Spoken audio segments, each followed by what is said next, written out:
نحمده ونصلي على رسوله الكريم أما بعد فأعوذ بالله من الشيطان الرجيم بسم الله الرحمن الرحيم ورفعنا لك ذكرك۔ حضرات کرام، خطبہ مسنونہ کے بعد قرآن عظیم کا جو حصہ تلاوت کیا، اس میں اللہ تبارک و تعالی ارشاد فرما رہا ہے، اے نبی مکرم صلی اللہ علیہ وسلم، ہم نے آپ کے ذکر کو بلند فرما دیا ہے۔ اللہ تبارک و تعالی نے جب اپنے نبی حضور احمد مجتبیٰ حضرت محمد مصطفیٰ صلی اللہ علیہ وسلم کے ذکر کو بلند فرمایا تو کوئی دور اور کوئی زمانہ ایسا نہیں گزرا کہ جب ذکر نہ ہوا ہو حضور احمد مجتبیٰ حضرت محمد مصطفیٰ صلی اللہ علیہ وسلم کا۔ ہر نبی نے اپنے زمانے میں حضور کا ذکر کیا۔ روز ازل اللہ تبارک و تعالی نے تمام فرشتوں کے سامنے حضور صلی اللہ علیہ وسلم کا ذکر کیا۔ حضرات انبیاء علیہم الصلاۃ والسلام کی ارواح طیبہ کے سامنے حضور صلی اللہ علیہ وسلم کا ذکر کیا۔ قرآن عظیم اس حقیقت کو یوں بیان فرما رہا ہے، وَإِذْ أَخَذَ اللَّهُ مِيثَاقَ النَّبِيِّينَ لَمَا آتَيْتُكُم مِّن كِتَابٍ وَحِكْمَةٍ ثم جاءكم رسول مصدق لما معكم لتؤمنن به ولتنصرنه۔ یاد کرو اس وقت کو جب اللہ تبارک و تعالی اپنے نبیوں سے یہ عہد و میثاق لے رہا تھا کہ اے میرے نبیوں، ایک زمانہ وہ آئے گا جب تمہارے پاس میرے نبی حضور احمد مجتبیٰ حضرت محمد مصطفیٰ صلی اللہ علیہ وسلم آئیں گے، تو اس وقت اگر تم موجود ہو تو تم ضرور ان کی مدد کرنا اور ان کے اوپر ضرور ایمان رکھنا۔ کیا تم اس بات کا اقرار کرتے ہو؟ قالوا اقررنا، تو سب نے کہا تھا کہ ہم اس بات کا اقرار کرتے ہیں۔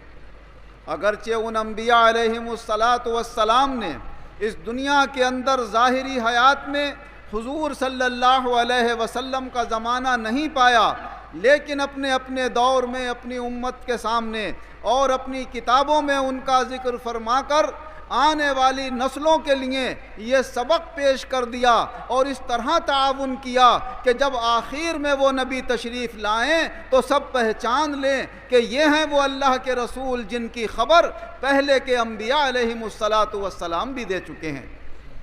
چنانچہ حضرت عیسیٰ علیہ السلام کے قول کو قرآن عظیم یوں نقل کرتا ہے، وَإِذْ قَالَ عِيسَى ابْنُ مَرْيَمَ يَا بَنِي إِسْرَائِيلَ إِنِّي رَسُولُ اللَّهِ إِلَيْكُمْ مُصَدِّقًا لِمَا بَيْنَ يَدَيَّ مِنَ التَّوْرَاةِ وَمُبَشِّرًا بِرَسُولٍ يَأْتِي مِن بَعْدِي اسْمُهُ أَحْمَدُ۔ جب حضرت عیسیٰ علیہ الصلاۃ والسلام نے اپنی قوم سے فرمایا، اے بنی اسرائیل، میں تمہارے پاس اللہ کا نبی اور رسول بن کر آیا ہوں، اور جو مجھے اللہ نے کتاب عطا فرمائی ہے میں اس کی تصدیق کرتا ہوں کہ وہ اللہ کی سچی کتاب ہے، اور اپنے بعد آنے والے ایک رسول کی تمہیں خوشخبری دیتا ہوں کہ میرے بعد ایک اللہ کے بڑی عظمت و شان والے رسول آئیں گے جن کا نام احمد ہوگا، اور حضور صلی اللہ علیہ وسلم کا ایک نام احمد ہے۔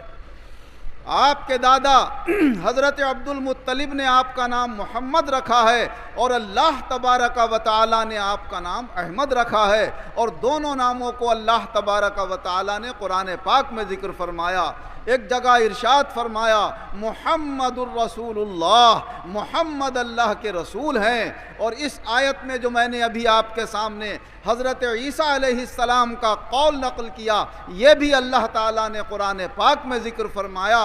حضور صلی اللہ علیہ وسلم کے یہ دونوں نام قرآن پاک میں ذکر کیے گئے۔ حضرت عیسیٰ علیہ السلام کے اپنی قوم کے سامنے حضور صلی اللہ علیہ وسلم کا یہ ذکر کرنا اور ان کو یہ خوشخبری دینا بتا رہا ہے کہ ہر نبی نے اپنے اپنے زمانے میں حضور صلی اللہ علیہ وسلم کی خوشخبری دی ہے۔ اس کے متعلق ایک ایسا واقعہ میں آپ کے سامنے پیش کرتا ہوں جس میں ایک یہودی نے تورات میں حضور صلی اللہ علیہ وسلم کے اوصاف و کمالات پڑھے تھے، اور وہ ان اوصاف و کمالات کو جب آپ کی مبارک زندگی میں دیکھتا ہے تو وہ فوراً ایمان قبول کر لیتا ہے۔ اس واقعے کے اندر حضور صلی اللہ علیہ وسلم کے اعلیٰ اخلاق بھی سامنے آتے ہیں، اور اس یہودی کا ایمان قبول کرنا اور اس بات کی گواہی دینا کہ اللہ تبارک و تعالی نے جو کتاب موسیٰ علیہ السلام پر نازل فرمائی اس تورات میں بھی ہمارے نبی حضور احمد مجتبیٰ حضرت محمد مصطفیٰ صلی اللہ علیہ وسلم کا ذکر فرمایا۔ حضرت علی کرم اللہ وجہہ روایت کرتے ہیں کہ حضور نبی اکرم صلی اللہ علیہ وسلم کے اوپر ایک یہودی کے کچھ دینار قرض تھے۔ ایک دن وہ یہودی ظہر کی نماز کے وقت حضور صلی اللہ علیہ وسلم کی خدمت میں مسجد کے اندر حاضر ہو گیا اور اپنے قرضے کا مطالبہ کرنے لگا۔ حضور صلی اللہ علیہ وسلم نے فرمایا، اے یہودی، ہم تیرا قرض اس وقت ادا نہیں کر سکتے، ہمارے پاس اتنا مال نہیں ہے کہ ہم تیرا قرض ادا کر دیں۔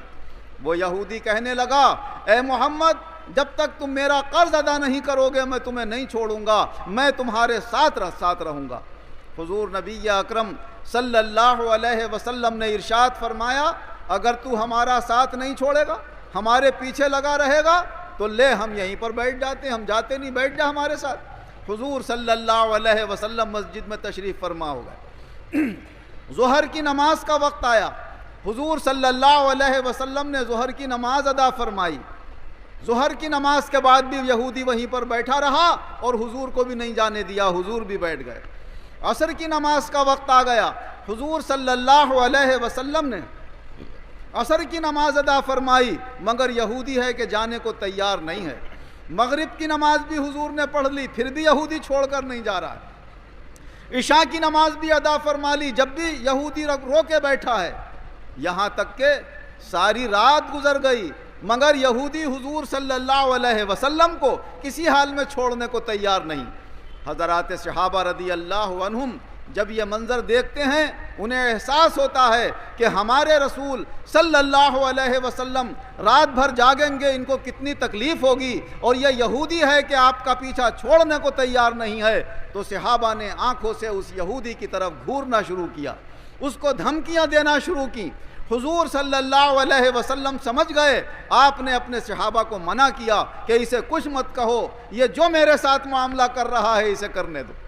صحابہ اکرام خاموش ہو گئے، اور یہودی نے رات بھر حضور صلی اللہ علیہ وسلم کو مسجد میں رو کے رکھا اور آپ کو باہر نہیں جانے دیا، یہاں تک کہ صبح ہو گئی۔ حضور صلی اللہ علیہ وسلم نے فجر کی نماز بھی ادا فرما لی۔ فجر کے بعد بھی کافی وقت چڑھ گیا، 11-12 بجے کا وقت آ گیا، یہودی ہے کہ چھوڑنے کو تیار نہیں۔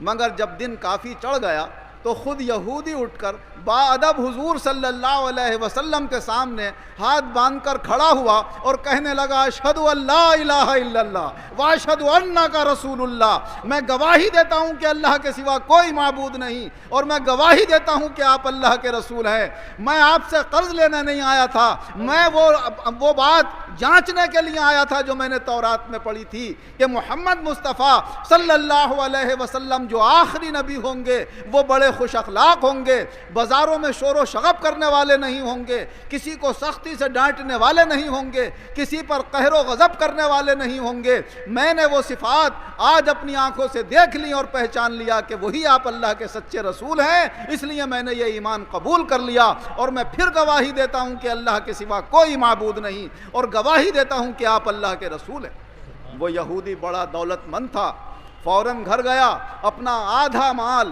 حضور صلی اللہ علیہ وسلم کی خدمت میں لا کر پیش کر دیا اور کہا، یا رسول اللہ، آپ جہاں چاہیں اس مال کو خرچ کر سکتے ہیں، اور بھی میرے پاس بہت مال ہے، جب ضرورت ہو آپ مجھ سے کہیں، میں اپنی ہر چیز آپ کے لیے قربان کرنے کو تیار ہوں۔ تو حضور نبی اکرم صلی اللہ علیہ وسلم کا مبارک ذکر تورات میں یہودیوں نے پڑھا، انجیل میں عیسائیوں نے پڑھا، اور قرآن پاک میں اللہ تعالیٰ نے عیسیٰ علیہ السلام کا قول نقل فرمایا کہ دیکھو انہوں نے اپنے زمانے میں حضور صلی اللہ علیہ وسلم کے آنے کی بشارت دی ہے۔ یہ واقعہ جو میں نے ابھی آپ کے سامنے یہودی کا بیان کیا، بیان تو کئی مرتبہ کیا ہے، سنا بھی ہے، حدیث میں نے خود پڑھا بھی ہے، مگر ایک نئی بات آج ذہن میں آئی، اور وہ بات یہ آئی کہ صحابہ تو یہ سمجھ رہے تھے کہ یہودی قرض لینے آیا ہے، مگر رسول اکرم صلی اللہ علیہ وسلم سے کوئی بات چھپی ہوئی نہیں ہے۔ حضور تو اس کے آتے ہی سمجھ گئے تھے کہ اسے اللہ نے میرے پاس بھیجا ہے، اور اس لیے بھیجا ہے کہ یہ سامنے سے اس وقت کوئی اور انداز دکھا رہا ہے، مگر نتیجہ اس کا کوئی اور ہونے والا ہے۔ ارے جن کے سامنے وہ باتیں ہوں جو کسی کو نظر نہیں آتی، کیا وہ اتنی قریب کا واقعہ نہیں دیکھ سکتے ہیں؟ حضور صلی اللہ علیہ وسلم نے ارشاد فرمایا، میں تمہارے گھروں میں فتنے اترتے ہوئے ایسے دیکھتا ہوں جیسے آسمان سے بارش کے قطرے اترتے ہیں۔ جو فتنوں کو دیکھ سکتا ہے، جو کبھی 10 سال کے بعد آنے والے ہیں یا 100 سال کے بعد آنے والے ہیں، وہ ایک دن کے بعد یہودی کا ایمان قبول کرنا کیوں نہیں دیکھ سکتا؟ آپ نے پہلے ہی دیکھ لیا تھا کہ یہ یہودی عنقریب ایمان قبول کرنے والا ہے۔ حضور نبی اکرم صلی اللہ علیہ وسلم کی مبارک ذات گرامی وہ ہے کہ جن کی شان کوئی آج تک بیان کر ہی نہیں سکا ہے۔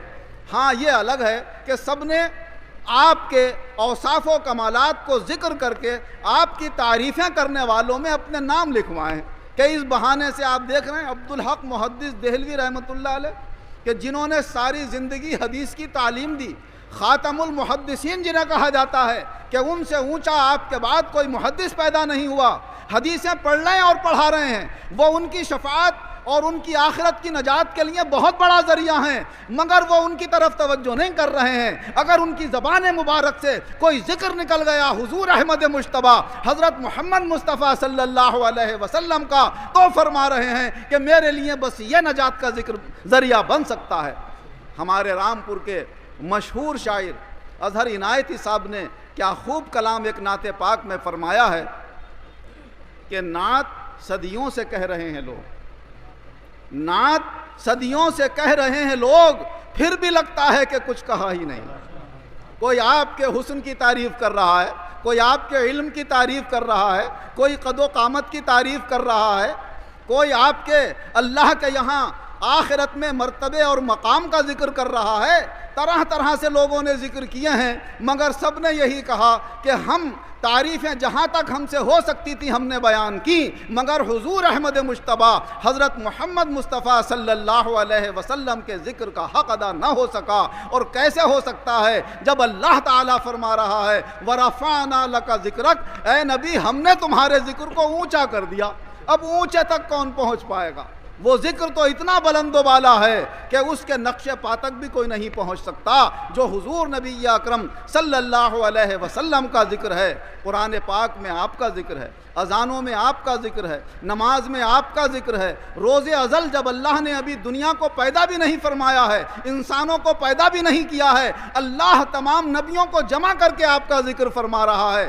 آج لوگ اعتراض کرتے ہیں اور کہتے ہیں صاحب حضور کی پیدائش کا جو آپ ذکر کرتے ہیں، محفلیں منعقد کرتے ہیں، اس کا کیا ثبوت ہے؟ ارے قرآن سے بڑا ثبوت کیا ہوگا جب اللہ تبارک و تعالی تمام نبیوں کو جمع کر کے حضور احمد مجتبیٰ حضرت محمد مصطفیٰ صلی اللہ علیہ وسلم کے آنے کی خبر دے رہا ہے۔ تو جب حضور دنیا میں آئیں گے تو پیدا ہو کر ہی تو آئیں گے، تو وہ پیدائش کا ذکر نہیں ہے تو کیا ہے؟ عیسیٰ علیہ السلام خوشخبری دے رہے ہیں اپنی امت کو کہ وہ تشریف لانے والے ہیں، وہ تشریف پیدا ہو کر ہی تو لائیں گے، تو ان کی پیدائش کا ذکر عیسیٰ علیہ السلام بھی فرما رہے ہیں۔ ہر زمانے میں ان کی پیدائش کا ذکر کیا گیا ہے، اور اللہ تبارک و تعالیٰ نے جب ذکر کر دیا تو اب اس سے بڑی ثبوت اور دلیل کی ضرورت نہیں ہے۔ بہت سے لوگ یہ کہتے ہیں کہ چلیے پیدائش کا ذکر کر لیجئے، ان کے اخلاق اور کمالات، ان کے اوصاف ذکر کر دیجئے، ان کے طور طریقے بیان کیجئے، کیونکہ وہ ہمارے لیے نمونہ بننا ہے۔ لیکن حضور صلی اللہ علیہ وسلم کی پیدائش کی خوشی منانا کہاں سے ثابت ہے؟ تو ہمیں اور بھی کسی دلیل کی ضرورت نہیں۔ سب سے بڑی دلیل ہمارے سامنے یا تو اللہ کا کلام قرآن پاک ہے یا حدیث ہے حضور احمد مجتبیٰ حضرت محمد مصطفیٰ صلی اللہ علیہ وسلم کی۔ حضرت ابو قتادہ رضی اللہ عنہ سے روایت ہے کہ جب حضور صلی اللہ علیہ وسلم سے یہ معلوم کیا گیا کہ یا رسول اللہ آپ پیر کے دن روزہ کیوں رکھتے ہیں، تو حضور صلی اللہ علیہ وسلم نے فرمایا اس لیے کہ پیر کے دن مجھے پیدا کیا گیا ہے اور پیر کے دن ہی میرے اوپر وحی کا نزول شروع ہوا ہے۔ تو دو نعمتیں اللہ نے دی، ایک میری پیدائش اللہ نے پیر کے دن رکھی، دوسرے میرے اوپر وحی کا نزول شروع کیا، اس لیے اللہ کے شکریہ میں روزہ رکھتا ہوں۔ تو اپنی پیدائش کی خوشی میں اللہ کا شکر ادا کرنا، یہ حضور صلی اللہ علیہ وسلم کی مبارک زندگی سے ہمیں بہترین نمونہ ملتا ہے۔ مگر ساتھ ساتھ اس میں یہ سبق بھی ملتا ہے کہ جب مسلمانوں کو کوئی بھی نعمت ملے، یہ تو تمام نعمتوں کی سردار ہے جو ذات احمد مجتبی حضرت محمد مصطفیٰ صلی اللہ علیہ وسلم ہیں، لیکن کوئی بھی نعمت چھوٹی یا بڑی اللہ کی ملے تو ہمیں اللہ کا شکر ادا کرنا ہے، کیونکہ اللہ تعالیٰ فرماتا ہے لَإِن شَكَرْتُمْ لَأَزِيدَنَّكُمْ، اگر تم میرا شکر ادا کرو گے تو میں تمہیں اور زیادہ نعمتیں دوں گا۔ اور شکر گزاری جو ہوتی ہے وہ اللہ کی یا تو تعریف بیان کر کے ہوتی ہے۔ فرمایا کہ جس نے الحمدللہ نہیں کہا اس نے خدا کا شکر ادا نہیں کیا۔ جب کوئی نعمت ملے تو کہو الحمدللہ، اے اللہ تیرا بہت شکر و احسان ہے کہ تو نے ہمیں یہ نعمت عطا فرمائی۔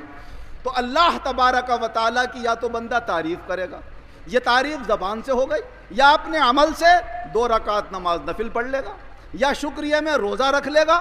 تو ہم مسلمانوں کی طرف سے کسی بھی نعمت پر شکر گزاری ہو تو وہ عبادت کی صورت میں ہو، ذکر و اذکار کی صورت میں ہو، ناچ گانے ڈھول تماشے تاشے باجے یہ اسلام کا طریقہ نہیں ہے، یہ تو غیروں کے طریقے ہم نے اپنا لیے ہیں۔ ہمارے اسلام کے اندر ہماری خوشی کا اظہار ناچ گانوں سے نہیں ہوتا ہے، یا تو اللہ کے کلام سے ہوتا ہے، یا پھر عبادتوں نمازوں اور روزوں سے ہوتا ہے، یا اللہ کی حمد و ثنا بیان کرنے سے ہوتا ہے، یا نبی اکرم صلی اللہ علیہ وسلم کی نعت پاک بیان کرنے سے ہوتا ہے۔ جو جائز طریقے ہیں ان طریقوں کو اپنانے کے بعد اگر اس طریقے سے شکر گزاری ہو تو یہ اللہ کو بھی پسند ہے اور اللہ کے رسول کو بھی پسند ہے۔ اور اگر ہم جذبات میں بہہ گئے اور ہم نے غیروں کے طریقے اپنا لیے، ناجائز طریقے اپنا لیے، تو بجائے ثواب کے الٹا ہمارے اوپر عذاب بھی ہو سکتا ہے۔ اور آج دنیا میں زیادہ تر جو اعتراض کی وجہ بن رہی ہے وہ یہی بن رہی ہے کہ جب ہم خوشی منانے پر آئے تو بہت سے لوگوں نے حد سے تجاوز کر دیا اور ایسی ایسی چیزیں ایجاد کر دیں جن سے اسلام کا کوئی تعلق نہیں تھا۔ اس وجہ سے لوگوں کو اعتراض کا موقع ملا۔ اگر قرآن و حدیث کے دائرے میں ہم عبادتوں کے ذریعے سے اپنی اس خوشی اور مسرت کا اظہار کرتے رہتے، غریبوں کو کھانے کھلاتے، فاتحہ کر کے ایصال ثواب کرتے، کوئی شربت کا اہتمام کرتا، کوئی چائے کا اہتمام کرتا، جیسی جس کو توفیق حاصل تھی وہ ویسے ہی صدقے اور خیرات کر کے اللہ کا شکریہ ادا کرتا، تو یہ اللہ کے یہاں آپ کے لیے نیکیوں کا بھی ذریعہ بنتا، حضور صلی اللہ علیہ وسلم کے دربار میں مقبولیت بھی ہوتی۔ لیکن جو ناجائز طریقے ہوں گے وہ ہمارے لیے وبال اور عذاب کی بھی صورت ہو سکتے ہیں۔ الغرض یہاں پر عرض کرنا یہ ہے کہ اللہ تبارک و تعالیٰ نے ہمارے نبی حضور احمد مجتبی حضرت محمد مصطفیٰ صلی اللہ علیہ وسلم کا ذکر کیا، اور ہر زمانے میں ہر نبی آپ کا ذکر کرتا رہا، اور بالکل ایک ایسی مثال ہمارے سامنے پیش کر دی کہ جس کو حضرت قبلہ خطیب اعظم مولانا شاہ وجیہ الدین احمد خان صاحب رحمۃ اللہ علیہ اپنی تقریر میں بیان فرماتے ہیں کہ ہمارے رسول صلی اللہ علیہ وسلم کی سارے نبیوں کے بعد آخر میں آنا اور آخر میں آپ کی آمد بالکل ایسی ہے کہ جیسے کوئی شخص جب کوئی مہمان خصوصی کو بلاتا ہے تقریر کے لیے تو ابھی اس کے تقریر میں وقت ہوتا ہے، پہلے کوئی قرات پڑھی جاتی ہے، پھر نعت پاک پڑھی جاتی ہے، پھر جو اپنے مقامی علماء ہوتے ہیں یا کوئی سیاسی جلسہ ہے تو اپنے مقامی جو چھوٹے چھوٹے مقرر ہوتے ہیں پہلے وہ آتے ہیں، کوئی 5 منٹ تقریر کر کے ہٹ جاتا ہے، کوئی 10 منٹ تقریر کر کے ہٹ جاتا ہے، اور کوئی مقرر اپنی تقریر میں یہ بھی کہہ دیتا ہے کہ صاحب میں تو 2-4 منٹ کے لیے آپ کے سامنے حاضر ہوا ہوں، آپ کی محفل کے جو مہمان خصوصی ہیں وہ ان قریب پہنچنے والے ہیں۔ کوئی کہتا ہے آ چکے ہیں، ابھی گیسٹ ہاؤس میں آرام کر رہے ہیں، وہاں سے روانہ ہونے والے ہیں، بس ان کی گاڑی چل پڑی ہے، اصل تقریر تو ان کی ہونا ہے۔ اسی طرح فرمایا قبلہ خطیب اعظم رحمۃ اللہ علیہ نے کہ آپ اس محفل کو کس طریقے سے قمقموں سے سجاتے ہیں، شامیانے لگاتے ہیں، نیچے قالینیں، درییں اور چاندنیاں بچھاتے ہیں۔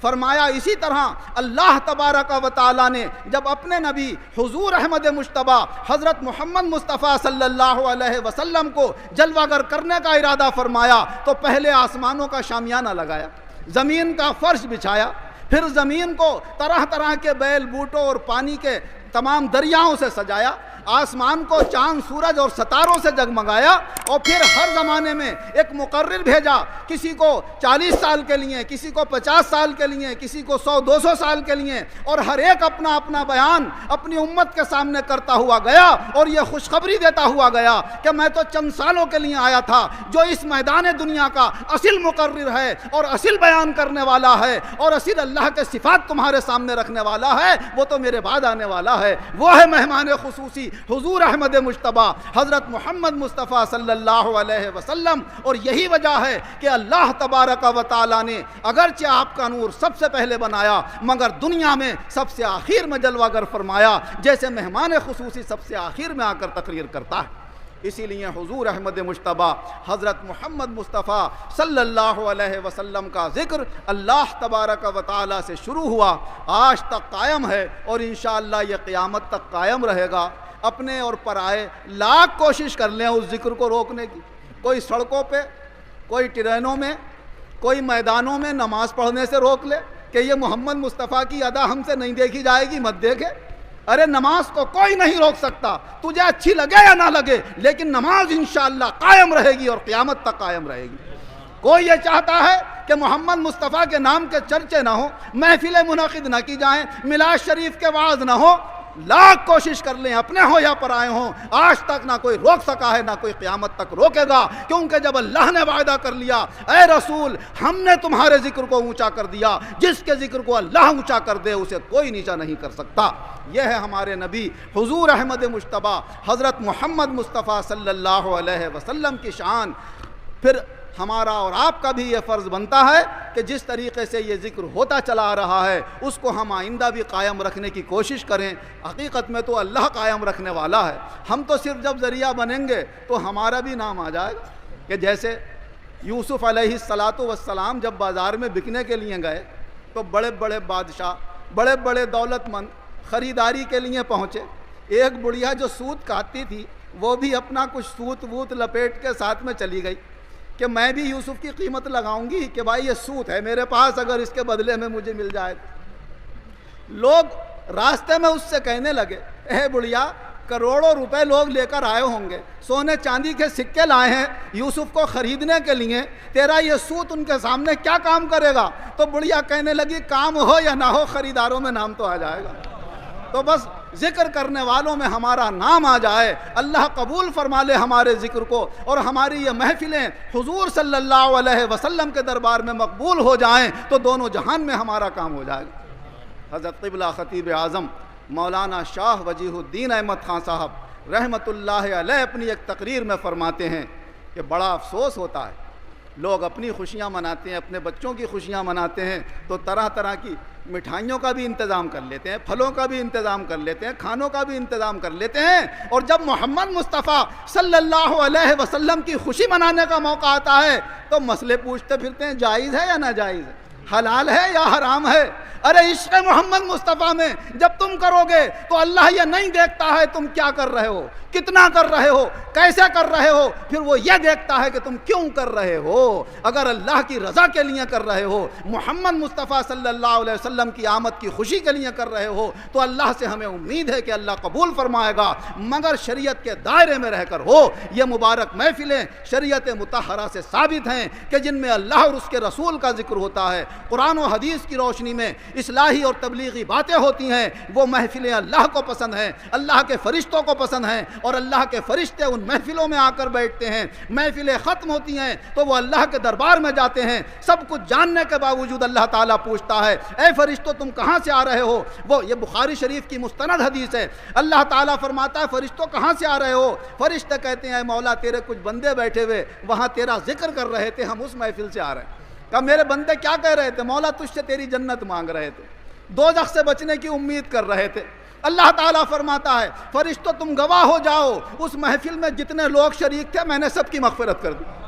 تو یہ محفلیں ہماری مغفرت کا ذریعہ ہیں۔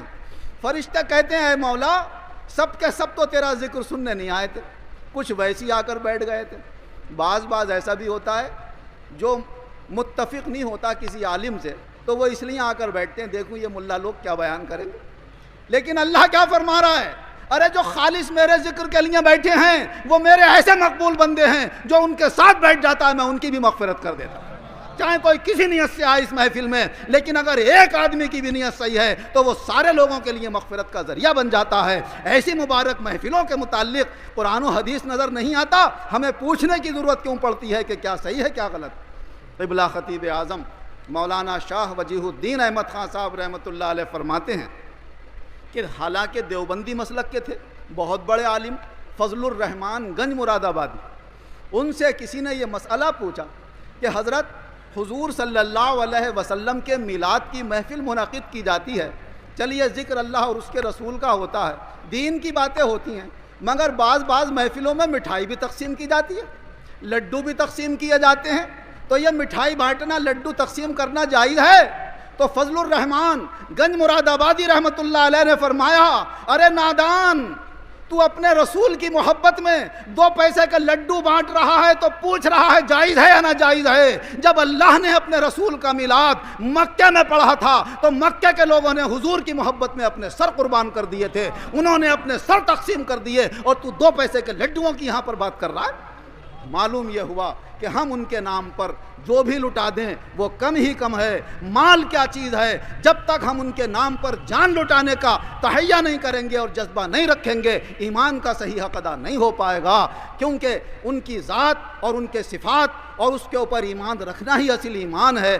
اللہ کو تو سب مانتے ہیں، مگر ایمان اسی کا مانا جائے گا جو اللہ کو ماننے کے ساتھ ساتھ محمد الرسول اللہ صلی اللہ علیہ وسلم کی رسالت کا یقین بھی رکھے گا۔ حضور صلی اللہ علیہ وسلم نے فرمایا محمد فرق بین الحق والباطل، اب حق اور باطل کے درمیان اگر فرق ہے تو صرف اللہ کے نام سے نہیں ہوگا، جب تک اللہ کے نام کے ساتھ محمد مصطفیٰ کا نام نہیں جوڑا جائے گا اس وقت تک فیصلہ نہیں کیا جائے گا کون حق پر ہے کون باطل پر ہے۔ جو محمد کا ہو گیا وہ حق پر ہے، اور جو محمد سے ہٹا ہوا ہے وہ باطل پر ہے، چاہے وہ کچھ بھی بن جائے۔ اللہ جل شانہ وعم نوالہ ہمیں اپنے رسول حضور احمد مجتبی حضرت محمد مصطفیٰ صلی اللہ علیہ وسلم کا ذکر ساری زندگی کرتے رہنے کی اور سنتے رہنے کی توفیق عطا فرمائے، اور ہمارے اس رضا عمل کو اللہ خالص اپنی رضا کے لیے بنائے اور ہماری مغفرت کا اس کو بہترین ذریعہ بنائے۔ آمین وآخر دعوانا ان الحمدللہ۔ الحمد لله نحمده ونستعينه ونستغفره ونؤمن به ونتوكل عليه ونصلي على رسوله الكريم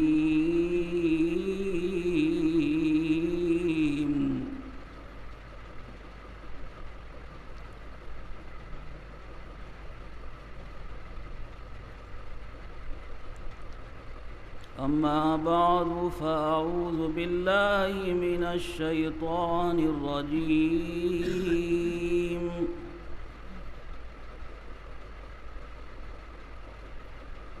بسم الله الرحمن الرحيم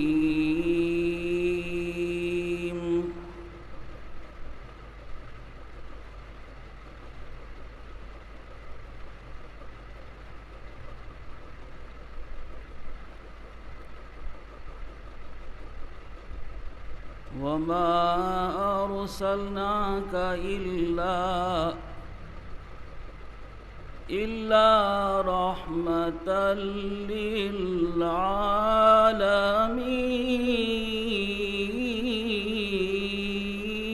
للعالمين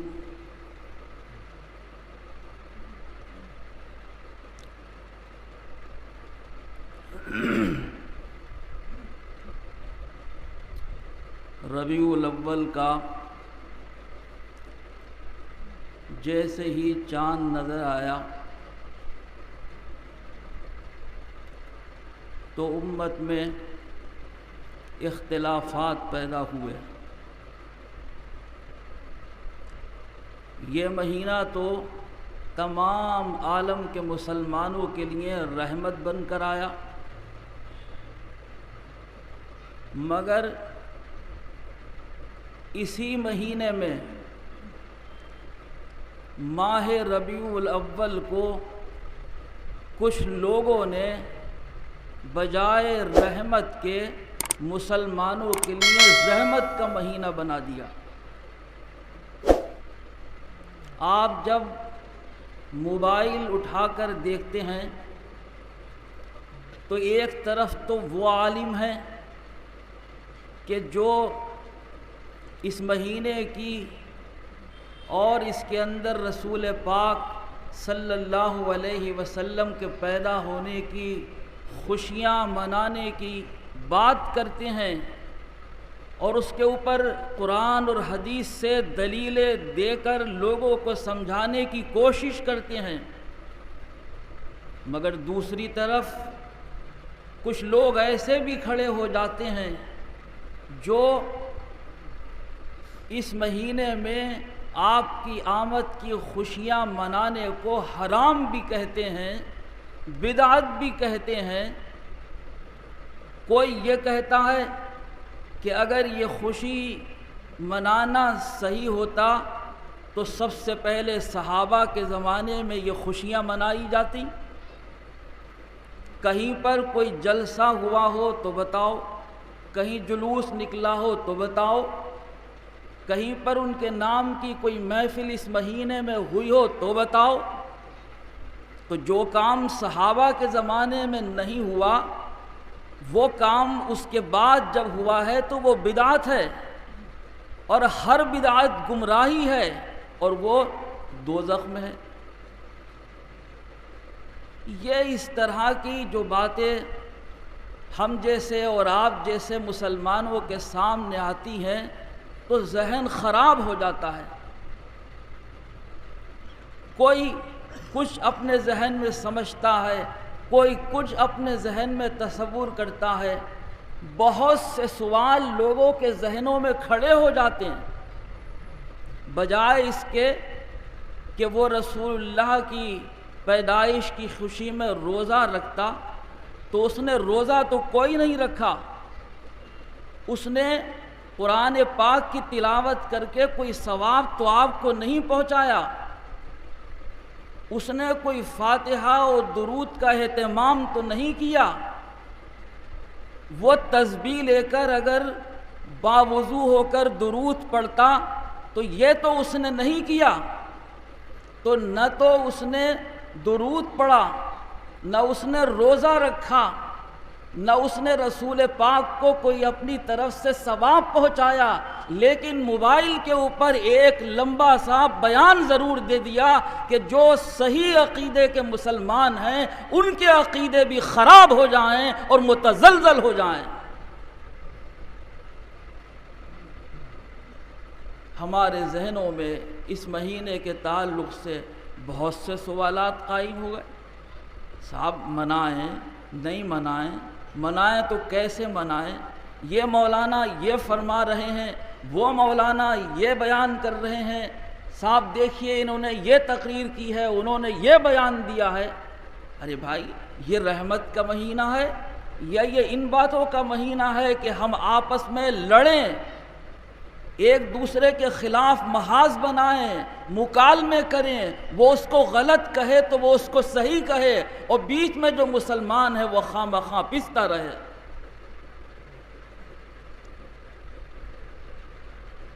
مولوی صاحب نے کچھ باتیں آپ کے سامنے بیان کی تھی، مولوی محمد ناصر خان صاحب نے۔ پہلی بات تو یہ ہے کہ جس خوشی کا تصور آج کے زمانے میں مسلمان کرتے ہیں یہ وہ خوشی نہیں ہے، یہ کوئی میرے گھر کی شادی نہیں ہے کہ اس میں ڈھول دھماکے ہوں گے، اس میں ناچ گانا ہوگا، اس میں گانوں کا پروگرام ہوگا، اس میں یہ ہوگا اور اس میں وہ ہوگا۔ ارے بھائی، یہ کوئی ایسی خوشی نہیں ہے۔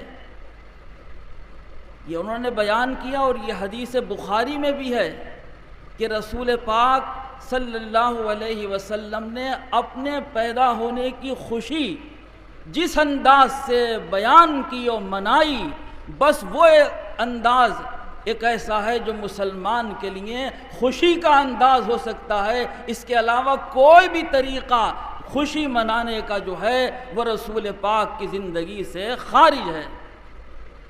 تو پہلی بات تو یہ ہے کہ خوشی کو ہم اس طرح کی خوشی نہ سمجھیں۔ آپ کی آمد کی خوشی منائیں یا 12 کو آپ کے جانے کا غم منائیں۔ پہلے ہم سنتے چلے آتے تھے کہ رسول پاک کی وفات 12 تاریخ کو ہوئی، اور 12 وفات کے نام سے یہ مہینہ مشہور ہوا، لیکن 20 سال سے اس نظریے میں انقلاب آیا، اور اب لوگ بجائے وفات کے آمد کی طرف آ گئے اور خوشیاں منانے لگے۔ حالانکہ وفات کا جو مقصد تھا، وفات کا جو مفہوم تھا، وہی رسول پاک کی آمد کا بھی مفہوم ہے۔ یہ نہیں ہے کہ ان کی آمد پہ کوئی اور بات ہے اور ان کے دنیا سے جانے پر اور وفات پر کوئی اور بات ہے۔ جس طرح قرآن عظیم پڑھے جاتے تھے وہ قرآن آج بھی پڑھے جائیں اور آپ کی روح پاک کو ثواب پہنچایا جائے۔ ہمارے بس میں جو ہو وہ کھانا پکا کر اس پر فاتحہ کا اہتمام کر کے غریبوں میں تقسیم کیا جائے، خود بھی کھائیں اور اپنے عزیز و اقارب کو بھی کھلائیں۔ سب سے اہم عبادت یہ ہے کہ ہم کل شام تک آج سے باوضو رہ کر جتنا بھی ہم سے پڑھا جائے درود احمد مجتبیٰ محمد مصطفیٰ صلی اللہ علیہ وسلم پڑھتے رہیں۔ افسوس ہے کہ جس نبی نے اپنا خون بہا دیا امت کے خاطر، جس نبی نے اپنے آپ کو لہو لہان کر لیا اس امت کے خاطر، جس نے رات رات بھر جاگ کر خدا کی عبادت میں اپنے پاؤں کو سجا لیا اپنی امت کے خاطر، جس نبی نے احد کی جنگ میں اپنے دندان مبارک کو شہید کرا دیا، جس نے اپنے سر سے خون بہا دیا۔ حضرت فاطمہ زہرا فرماتی ہیں کہ خون اتنا سر سے پاؤں تک بہہ رہا تھا رسول پاک کا احد کی جنگ میں کہ وہ تھمنے میں نہیں آتا تھا۔ حضرت علی پانی لائے، خون پر پانی بہایا، لیکن جسم سے خون جاری تھا اور کسی طرح تھم نہیں رہا تھا۔ جلدی سے ایک چٹائی جلائی جو پرانی وہیں پر پڑی ہوئی ملی، اور اس کی رات کو ٹھنڈا کر کے آپ کے زخموں میں بھر دیا، تو پھر آپ کا خون رکا۔ پھر اس کے بعد فرمایا کہ اللہ اس قوم کو کیسے کامیاب کرے گا کہ جس نے اپنے نبی کو ہی لہو لہان کر دیا اور اس کا خون بہا دیا۔ یہ امت آج یہ کر رہی ہے کہ ان کے نام پر جھگڑے، اختلافات، ان کے نام پر لڑائیاں، اور اس کے نبی نے یہ کیا کہ اپنی امت کے خاطر اپنا خون بھی بہا دیا اور اپنا جسم بھی برباد، اپنا جسم بھی فنا کر دیا اور اپنی راتوں کو بھی قربان کر دیا اور اپنا دن بھی قربان کر دیا۔ مسلمانوں، سوچنے کی بات ہے کہ انہوں نے ہمارے لیے کیا کیا، کس درس سے گزری ہے رسول پاک صلی اللہ علیہ وسلم کی زندگی۔ کوئی مسلمان یہ جانتا ہے؟ جس نے تاریخ پڑھی، جس نے حدیث پڑھی، جس نے رسول پاک کی زندگی کے واقعات پڑھے، وہ جانتے ہیں کن فاقوں سے آپ کی زندگی گزری، کن تکلیفوں سے گزری، کن مشکلوں سے گزری، کیا درد تھا جو آپ کے دل کے اوپر گزر گیا اور آپ نے اس کو محسوس کیا۔ کون جانتا ہے؟ وہ درد ہم نے بھی محسوس کیا، وہ مشکلیں ہم نے بھی اٹھائیں، کبھی اپنے اللہ اور رسول کے خاطر، کبھی ہم نے اس کے لیے بھی کوئی فاقہ کیا، کبھی ہم نے اس کے لیے بھی آ کر مسجد میں نماز ادا کی، کبھی اس کے لیے بھی رات کو اٹھ کر ہم روئے اور ہم نے اپنے گناہوں کے اوپر گریہ کیا اور ندامت کی۔ یہ کچھ نہیں۔ اس لیے مسلمانوں، ہمیں ضرورت اس کی ہے کہ ہم اپنے ذہنوں کو صاف رکھیں۔ ایک بات یہ آپ کو گوش گزار کرائی کہ خوشی کے معنی یہ نہیں ہے جو آج کے زمانے کا خوشی کا تصور ہے۔ دوسری بات یہ ہے کہ خوشی کوئی بھی ہو، ہر خوشی شریعت میں مباح ہے اور جائز ہے۔ کوئی منائے تو اس کو ہم روک نہیں سکتے، اور کوئی نہ منائے تو اس کے اوپر جبر نہیں کر سکتے۔ کوئی اپنے گھر میں خوشی مناتا ہے تو کیا ہم روک لیتے ہیں؟ جو کل اپنی سالگرہ منا رہے ہیں، کیک کاٹ رہے ہیں، اپنے بچوں کی سالگرہیں مناتے ہیں، اپنے گھروں میں خوشی کا اظہار کرتے ہیں، تو اس وقت تو وہ یہ بات نہیں سوچتے کہ اپنے بچوں کی خوشی جائز ہے یا ناجائز ہے۔ صحابہ میں کسی نے اپنے بچے کا کیک کاٹ کر اس کی خوشی منائی؟ تم یہ دکھا سکتے ہو کہیں؟ کسی صحابی نے اپنے بچے کی سالگرہ کے اوپر موم بتیاں جلائیں؟ تم دکھا سکتے ہو یہ؟ تو پھر یہ کیوں کہتے ہو کہ رسول پاک کے زمانے میں اور اس کے بعد صحابہ کے زمانے میں جب لوگوں نے عید میلاد نبی نہیں منایا، تو پھر یہ آج میلاد کس طرح منایا جا رہا ہے؟ یہ بدعت ہے، یہ غلط ہے، اور اسلام میں نیا رواج ہے۔ بہت سی چیزیں ایسی ہیں جو نہ رسول اللہ کے زمانے میں تھی، نہ ان کے بعد صحابہ کے زمانے میں نہیں تھی، نہ ان کے بعد تابعین کے دور میں تھی۔ کہ تمہاری مسجدوں میں یہ فرش جو آج لگے ہوئے ہیں، یہ قالین ہے، یہ بستر، یہ شاندار مسجد ہے، کیا یہ سب رسول کریم اور صحابہ کے زمانے میں تھا؟ یہ جو ہم نفیس لباس پہن رہے ہیں، کیا یہ تھا؟ کہ ہم جو پاجامہ پہن رہے ہیں، کہ یہ رسول اللہ نے پہنا؟ یہ تھا؟ یہ بدعتی تو ہے جو ہم پاجامہ پہنتے ہیں، لیکن کوئی کسی کا پاجامہ پکڑ کے یہ تو نہیں کہتا یہ کون سی بدعت کر رہے ہو بھائی، پھینکو اتار کے پاجامہ، ورنہ تم بھی جاؤ گے دوزخ میں اور تمہارا پاجامہ یہ بھی جائے گا دوزخ میں۔ یہ کون کہتا ہے؟ یہ خوشی کا اظہار ہے، کسی مسلمان کا دل ہے وہ چاہتا ہے وہ اظہار خوشی کرے، لیکن بات وہی ہے کہ خوشی کا اظہار اسلام میں جس طریقے سے کیا گیا ہے وہ رسول پاک صلی اللہ علیہ وسلم نے اپنی مبارک زندگی سے ثابت کر کے مسلمانوں کو بتایا۔ کیا بتایا؟ کہ انسان کا دنیا میں پیدا ہونا ایک عظیم خدا کی نعمت ہے۔ آج بہت سے لوگ خودکشی آسانی سے کر لیتے ہیں۔ میری جان ہے، میں اس کو ہلاک کروں یا رکھوں؟ یہ جان آپ کی نہیں ہے۔ ایک بچہ امتحان میں فیل ہوا، اس نے جا کر ندی میں قلاچ مار لی، وہ ٹرین کے آگے کٹ گیا، اس نے آگ لگا لی۔ ارے کیوں؟ کیا ہو گیا؟ وہ امتحان میں فیل ہو گیا اور اب اس کے پاس کوئی چارہ نہیں ہے، اس نے خودکشی کر لی۔ تمہاری اپنی زندگی ہے، تم نے پیدا کیا تھا اپنے آپ کو، تمہارے ماں باپ نے دنیا میں تمہیں پیدا کیا، اور اللہ تبارک و تعالیٰ نے انسان نے اول کو پیدا کر کے سارے انسانوں کو تمہارے ماں باپ سے پیدا کیا اور انسان سے پیدا کیا۔ یہ خودکشی شریعت میں حرام ہے۔ اپنے پیدا ہونے کا احساس کرو، اس کو اللہ کی نعمت سمجھو۔ ایک بار فیل ہو گئے تو کیا ہے، اگلی بار خدا تمہیں پھر کامیاب کر دے گا۔ زندگی میں مشکلوں میں رہ کر ہی انسان آگے بڑھتا ہے، تکلیفیں اٹھا کر سیکھتا ہے۔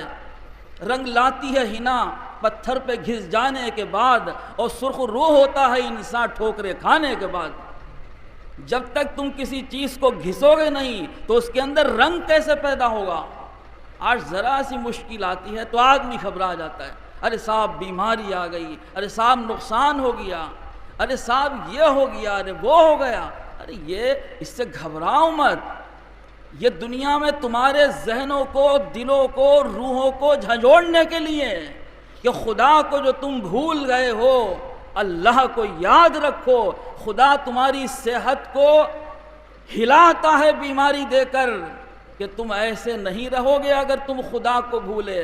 ذرا اللہ کو یاد کر لو گے، اس لیے بیمار ڈال دیا جاتا ہے۔ ہر کروٹ پہ اب اوف کرے گا، اللہ کی یاد آئے گی تو خدا خوش ہوگا کہ میرے بندے نے تکلیف میں میرا نام لیا اور مجھے پکارا۔ ایک بزرگ کا قصہ مولوی صاحب سناتے تھے کہ ایک عرصہ ہو گیا بیچاروں کی بیماری ٹھیک نہیں ہوتی تھی۔ رات کو اٹھ کر تہجد کی نماز پڑھ کے، شب بیداری کر کے، دعا مانگ کے، پروردگار کب کو میری یہ بیماری ٹھیک ہوگی؟ کب مجھے اس سے نجات ملے گی؟ کتنا عرصہ ہو گیا تیرے دربار میں دعائیں مانگتے مانگتے، کیا کوئی دعا تیرے دربار میں قبول نہیں ہوتی؟ کیا میری یہ صدا تیرے دربار تک نہیں پہنچتی؟ تو پھر ایک دن آواز آئی کہ تیری ہر صدا خدا کے دربار تک پہنچتی ہے، لیکن تکلیف میں جو تو اللہ کہتا ہے، خدا کو سننے میں جو مزہ آتا ہے، وہ صحت میں نہیں آئے۔ تجھے اگر ہم ٹھیک کر دیں گے تو اللہ کو اس دل سے کب پکارے گا جیسے بیماری میں تو خدا کو اور تکلیف میں پکار رہا ہے۔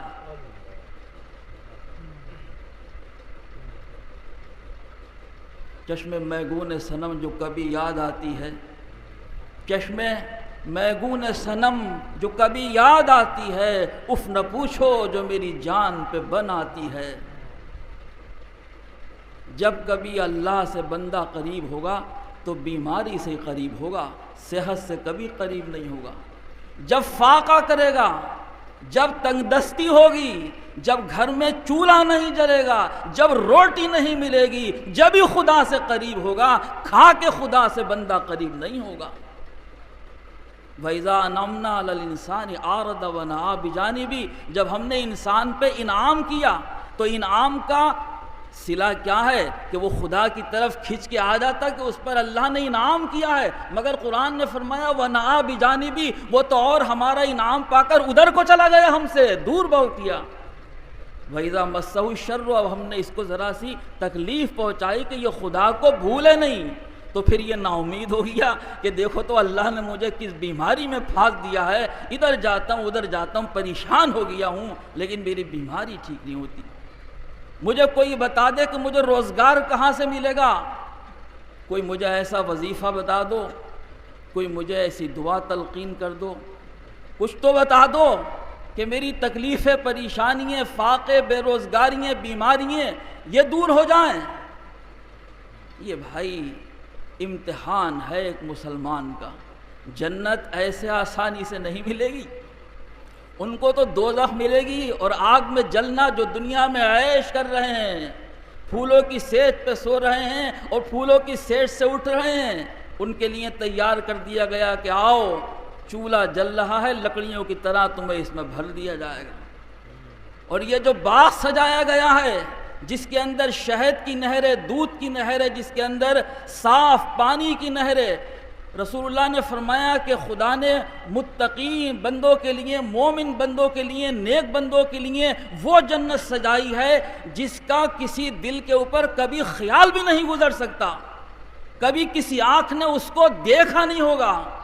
ما لا عین رأت ولا اذن سمعت ولا خطر علی قلب بشر، کبھی کسی کان نے سنا نہیں ہوگا، کبھی کسی آنکھ نے دیکھا نہیں ہوگا، کبھی کسی کے دل پر خیال گزرا نہیں ہوگا۔ تم نے لاکھ دنیا میں تاج محل دیکھے ہوں مگر جنت کا مکان تم نے نہیں دیکھا ہے۔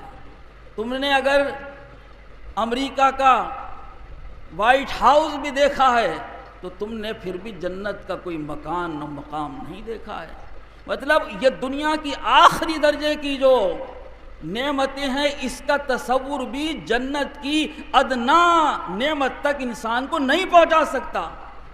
وہاں بالکل ایک نئی چیز ہے کہ انسان دیکھ کر حیران ہو جائے گا اور کہے گا کہ یہ بھی ہو سکتا ہے، کہ یہ بھی ممکن ہے، کیا کوئی محل ایسا بھی ہو سکتا ہے، کیا کوئی باغ ایسا بھی ہو سکتا ہے۔ تو بھائی جنت میں جانا ہے تو اس کے لیے تیاری کرنا ہے۔ رسول کریم نے فرمایا جس نے مسجد بنائی ہے اپنے پیسے سے، اللہ تعالیٰ اس کے لیے جنت میں ایک اور محل تعمیر فرمائے گا۔ ایک حدیث میں فرمایا جس نے دن و رات میں 12 رکعت نماز سنت ادا کی ہے، یہ جو سنت مؤکدہ ہیں، یہ 12 رکعت سنت مؤکدہ جو اس کی پابندی کرے، رسول اللہ فرماتے ہیں کہ اللہ تعالیٰ اس کے لیے شاندار ایک محل، ایک مکان جنت میں تعمیر فرمائے گا۔ کتنے محل ہوں گے آپ کے جنت میں؟ آپ نے کتنی مرتبہ سنا علماء کی زبان سے ماہ رمضان میں اور دوسرے مہینوں میں کہ اللہ تعالیٰ اس عمل کے بدلے جنت دے گا، کہیں فرمایا اس عمل کے بدلے جنت دے گا، کہیں فرمایا اس عمل کے بدلے جنت دے گا۔ تو لوگ سوچتے ہیں کہ ایک ہی جنت ہے، اس کو کتنی بار بیان کیا جائے گا؟ جنت تو ایک ہی ہے، وہ نماز کے بدلے مل جائے، وہ روزے کے بدلے مل جائے۔ اتنی جنتیں کہاں سے آئیں کہ اس کے بدلے بھی جنت اور اس کے بدلے بھی جنت؟ جنت ایک باغ کا نام ہے۔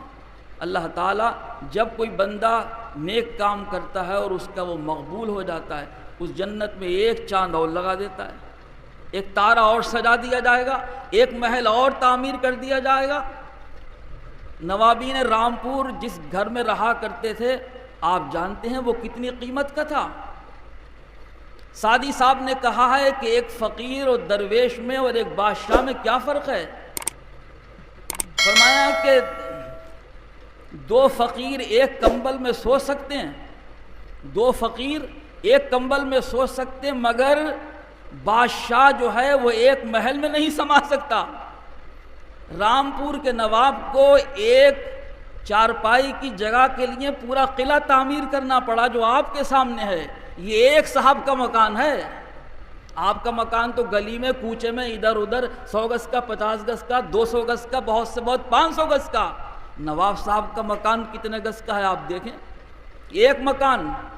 دوسرا مکان خاص باغ میں وہ کتنا بڑا ہے وہ بھی دیکھیں، تیسرا مکان بے نظیر میں وہ بھی دیکھیں، چوتھا مکان لکی باغ میں شہباد میں وہ بھی دیکھیں، پانچواں مکان خسرو باغ وہ بھی دیکھیں۔ شکار کے لیے جو جگہ جگہ تالاب بنائے گئے وہ بھی دیکھیں۔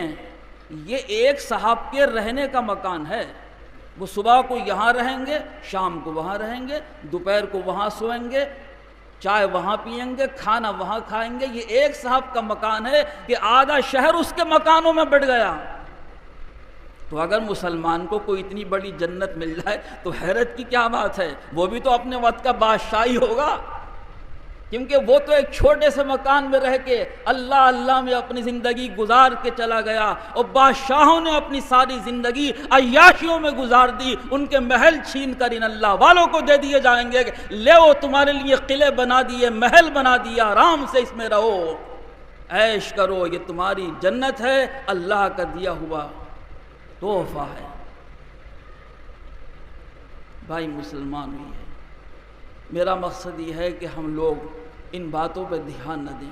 یہ جمعہ 4 دن کی باتیں ہیں کہ اس نے مولوی نے یہ کہہ دیا ہے، اس مولوی نے یہ کہہ دیا، اس سے لوگوں کا ذہن خراب ہو رہا ہے۔ خواہ مخواہ کے سوالات لوگ ذہن میں اٹھا رہے ہیں، ان کے جواب تلاش کر رہے ہیں، نہیں ملے تو وہ گھر میں بیٹھ گئے، انہوں نے کہا چھوڑو میں بھی آج سے نہیں مناتا، کوئی یہ کہتا ہے کوئی وہ کہتا ہے، صحیح کیا ہے یہ معلوم نہیں، چھوڑ دو۔ مگر نہ، جو طریقہ بڑوں سے بزرگوں سے چلا آ رہا ہے، جو طریقہ پرانے عالموں سے چلا آ رہا ہے، وہی طریقہ ٹھیک ہے۔ کسی مشکل میں آپ اور ہم نہ پڑیں، کسی طرح اپنے ذہنوں کو خراب نہ کریں۔